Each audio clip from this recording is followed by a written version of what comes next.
Luke chapter 18, 1 to 8. verse 1 to 8. Nasa tayo dito ng Panginoon. Pinupuri ka namin, Panginoong Kristo. Ayun, panapakan natin ang Panginoon. Panginoon ka.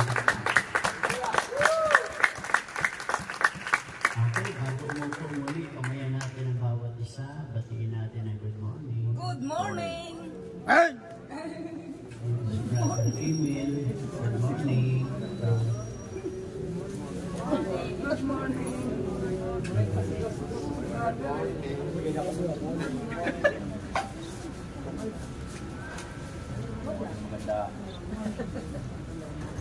Yung ating okay, yung mabuting balita kung narinig ninyo ay lahat ng tayo nakakapag-pray na, no? Lahat ba kayo naatasan na mag-pray dito sa harap? Hindi pa lahat, sir. Hindi pa sinungaling. Pero dapat lahat kayo kasi yung mensahe natin ay patungkol sa pananalangin, prayer. Yung prayer na tinuro ko sa inyo nung mga nakaraan pa, kung natatandaan ninyo, binigyan ko kayo ng pattern how to pray. Ang pamagat nito ay pinamagatan nating hindi pagtigil sa pananalangin. Pakiulit. Hindi pagtigil sa pananalangin. Never stop. Prayer.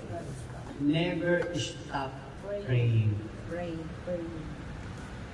Ang aral ng Ebanghelyo para sa atin ngayon, ito ay ang kahalagahan ng pagiging matiyaga at hindi pagtigil sa pananalangin. Ipinapakita ng talinhagang ito na kahit ang isang di makatarungang hukom ay napapayag, ibig sabihin, bumigay siya. Umayag din siya na magbigay ng katarungan dahil sa walang tigil na pagpupumilit ng babaeng balo na mahingi niya katarungan. Kaya, kung ang isang masamang hukom ay tumugon sa paulit-ulit na kahilingan ng babaeng balo, gaano pa kaya ang Diyos na handang tumugon sa mga panalangin natin? Dumadalangin ang marami sa atin, maging araw man o gabi. Narito ang mga pangunahing aral na makukuha natin dito sa Ebanghelyo ngayon. Una, maging matiyaga sa pananalangin. Pakiulit. Maging matiyaga sa pananalangin. Be patient in prayer. Matsaka. Kahit na medyo, good morning, kahit na medyo inaantok ka, antok ka na, pero nakuha mo kang magpusal ng iyong bibig, kahit na umupo o lumuhod, ang tiyaga mo, napagod ka na, pero nagawa mo kang umupo o lumuhod para lang magdasal. Dasal ka ng dasal. So, ang tawag dito ay katiyagaan. So, mahalagang maging matiyaga tayo kung naiintindihan mo yung kahalagahan ng panalangin. Ang sabi sa Hebrew chapter 11 verse 6, sino man ang lumalapit sa Diyos ay dapat maniwalang may Diyos. Amen. Hindi pala sapat na makitaas tayo ng kamay, lumuhod o magdasal, na wala ka namang ganong paniniwala. Dapat iyakin mo talaga na mayroon talagang Diyos. Hindi lang ito nakikita. Kaya nga sabi ng Panginoon, mapalad ang mga taong nananalig o nananampalataya kahit hindi nila ako nakita. Kaya itong number 1 na ito, tumutukoy doon sa verse 1 na dapat silang manalangin sa lahat ng panahon at huwag mawalan ng pag-asa. Alam naman natin, ang taong matiyaga may pagpapala. Kasi naniniwala tayo habang nabubuhay may pagbabago. So yun ha, dapat maging matiyaga. Sa Roma chapter 12 verse 12, magkalak kayo dahil sa inyong pag-asa. Magtiyaga kayo sa inyong kapigatian at laging manalangin. Patignan nyo ha. Magtiyaga kayo sa inyong kapigatian. Kung meron tayong tiisin, meron talaga tayong tiisin, iba-iba lang. Amen. Ang iba sa atin, ang mga problema sa anak. Amen. Kung kilala natin ang Diyos, o dapat tayong lahat ay maging matiyaga sa kapigatian mayroon tayong nararanasan. Amen? Ang mga talata po ito ay nagpapaalaala sa atin na ang pananalangin ay isang mahalagang bahagi ng ating relasyon sa Diyos. Dapat alam natin yun. Pagpapakita yan ng relasyon. Sa pamamagitan ng pananalangin, ipinapakita natin ang ating pananampalataya, pagtitiwala at pag-asa sa Kanya. Hindi tayo dapat sumuko sa paghingi ng Kanyang tulong at awa dahil siya ay laging handang makinig at tumugon sa ating panalangin. Amen. Number 2, huwag mawala ng pag-asa. Don't lose hope. Isa sa pinakamahirap talaga, yung nabanggit ko kanina na may asawang babae po na talagang parang kaya siguro baka ganito din. May mga babae kasi di ba natanggalan na sila ng tornilyo, hindi lang maluwag, natanggal na. Diba yung buhok, hula-hulali, tapos nanguhuli ng langaw, tapos minsan nagsasalita siya ng salita. Alam niyo po yung pinaka-unang nawala sa kanya, pag-asa. Wala na siyang pag-asa doon na magbabago kayo ng sitwasyon, namamahalin pa siya sa asawa niya. Kaya nga mayroong kantang, ayoko nang malalamin, nasasaktan ang damdamin, ayoko nang mangarap, wala na yun. Kaya nabuo yung kanta, hindi mo bakit ka nanalamin, ayaw na. Ayaw na. Akala ko ikaw ay akin, totoo sa aking paningin. Ulit nang ika'y yakapin, naglalaho ang tindig. Yung mayakap na wala, parang suntok sa buhay. Talagang sa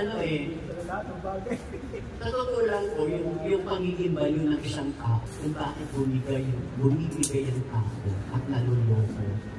Yung pagkawala ng pag-asa. Kahit na sa mga sitwasyon na tila walang pag-asa, dapat tayong magpatuloy sa pananalangin at magtiwala sa Diyos.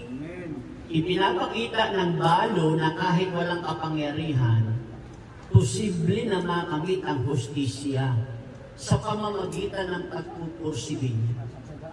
Nagpupumili talaga ang balo na yun. Kaya anong ang sabi doon ng hukom? Kahit ako'y walang takot sa Diyos at wala akong kinikilalang sino mang tao, igagawad ko na sa Kanya ang Kanyang hinihingi dahil baka mainis pa ako. Baka mainis pa ako sa kanya. Kaya ang ginawa niya, ibinigay niya yung katarungan ng babaeng balo. Ang sabi ng Panginoon, nakita ninyo yon? Ganon din ang mangyayari sa kanyang mga hinirang, sa kanyang mga anak, especially sa mga marisyon. Kung lagi daw nag-aaral ng umaga at gabi, makakamit din niya ang kanyang hinihingi sa Panginoon. O ang sabi dito ako ang inyong Diyos. Di dapat matakot, mundo'y mayanig man. Kahit na sa dagat ang bundok ay mabuwan. Grabe. Kahit daw ano yung nangyayari sa ating buhay, huwag tayong mawawalan ng pag-asa. Pero ang talagang Kung unawaan mo yung katotohanan na ang Diyos natin, yung kagabi natin. walang mahirap sa Kanya. Isaiah chapter 41 verse 10. Ako isa sa iyo, huwag kang matakot. Ako ang iyong Diyos, di ka dapat mangamba kaninaman. Palalakasin kita, tutulungan, iingatan, at ililigtas. Ipinapakita nito na ang Diyos ay laging naririyan para sa atin. Lalo na sa mga panahon ng pagsubok, kahirapan, sa pamamagitan ng pananalangin at pagtitiwala sa Kanya, maaari tayong makahanap ng lakas. Magkakaroon ka ng pag-asa upang malampasan mo ang anumang pagsubok na ating kinakaharap. O itong pangalawa na ito, na tinatalakay natin, huwag mawala ng pag-asa. Kasi po, yung babaeng balo, grabe talaga siya. Grabe talaga siya ng lahat. Kasi inaasahan niya talaga na talagang bibigay sa kanya yung bumigay talaga. Bumigay talaga siya. Alam niyo, yun talaga yung paniniwala ko. So, yun. Yung pangalawa, magtiwala tayo. Huwag tayo mawala ng pag-asa. Pangatlo, magtiwala sa katarungan ng Diyos. Pakiulit. Magtiwala sa katarungan ng Diyos. Trust in God's justice. Diba, dumadaan sa atin yan na kung sino yung mga tao na gusto sana natin hingahan, na malabasan sana ng problema natin, tapos para bagang hindi ka pinagbibigyan, so parang ang hirap humingi ng katarungan sa tao. Totoo naman talaga na mahirap talagang magtiwala sa tao. Mahirap umasa sa tao. Pero hindi naman ibig sabihin, hindi pwede umasa. Ang sinasabi ko lang, mahirap. Mahirap sa tao o mahirap umasa sa tao. Dapat umasa tayo sa Diyos. Tingnan niyo po ha, hindi tulad ng di makatarong ang hukom, ang Diyos ay makatarungan. Ang hukom, hindi siya makatarungan eh.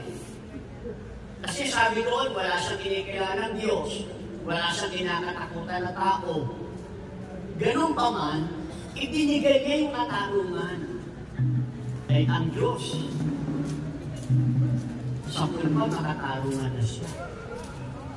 Amen? Amen. At nagmamalasakit sa kanyang mga anak. Binibigay niya ang katarungan sa mga taong patuloy na nananalangin sa kanya. Sabi ko sa Hebrew chapter 6 verse 10, Hebrew 6 verse 10, makatarungan ang Diyos. Hindi niya lilimutin ang inyong ginagawa. At ang pag-ibig na inyong ipinapakita at hanggang ngayon ipinapakita sa paglilingkod ninyo sa inyong mga kapwa. Marshall. Pero Kristiyano talaga ito. Marshall. Tingnan ko ninyo, dapat ganito. Di ba alam natin ang Diyos mahabagin? Amen. Di ba alam natin ang Diyos maawain? Di ba alam natin ang Diyos nagpapatawad? Dapat alam din natin ang Diyos ay nagpaparusa. Dapat balanse. Alam natin ang Diyos nagmamahal, pero ang Diyos nagpaparusa din.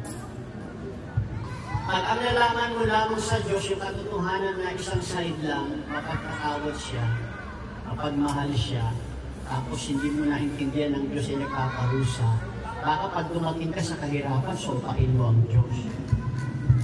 Hindi natin naiintindihan na inaalaw din pala ng Diyos sa buhay ng tao ang parusa.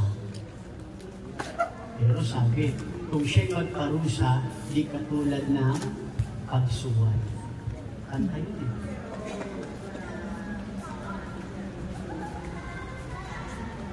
Amen? Kung ang Diyos man daw ay nagpaparusa, hindi nang matulad ng tao.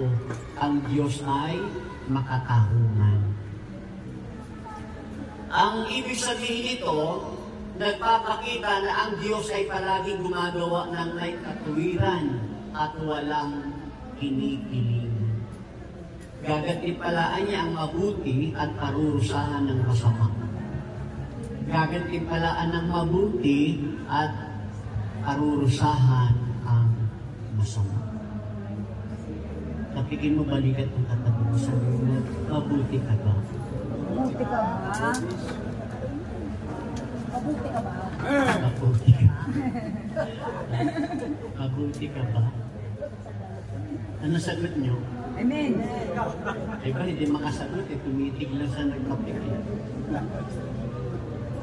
Pero totoo yun ha.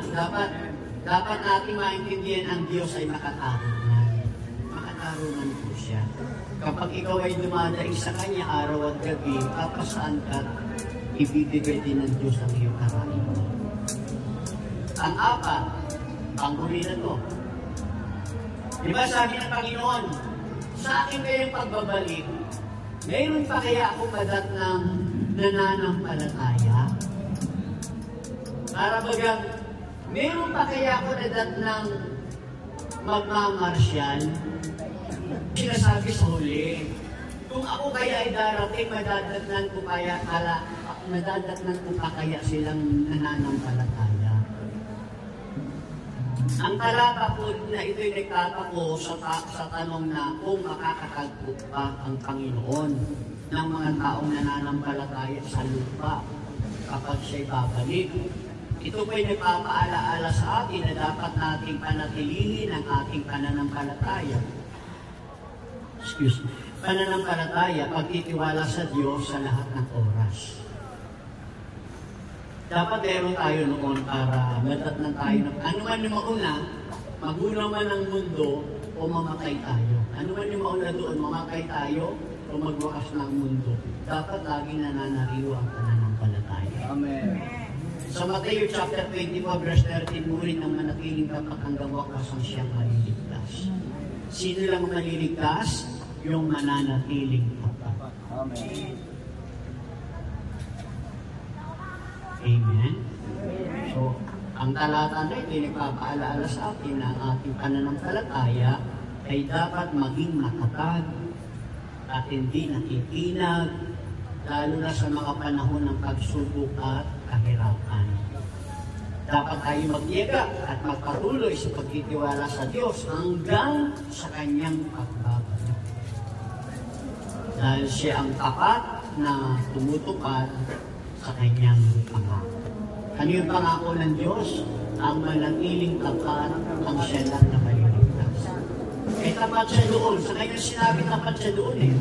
Ang manatiling tapat hanggang wakas ang siya lang maliligtas. Tapat siya doon sa sinabi niyang yun. At tandaan natin ang mensahe natin. Ano yung mensahe natin? Yung topic natin? Never stop praying. Hindi pagtigil sa pananalangin. Dahil kung tayo ay titigil sa pananalangin, magadatnan tayo ng Diyos sa huling panahon. Tumayo tayong lahat.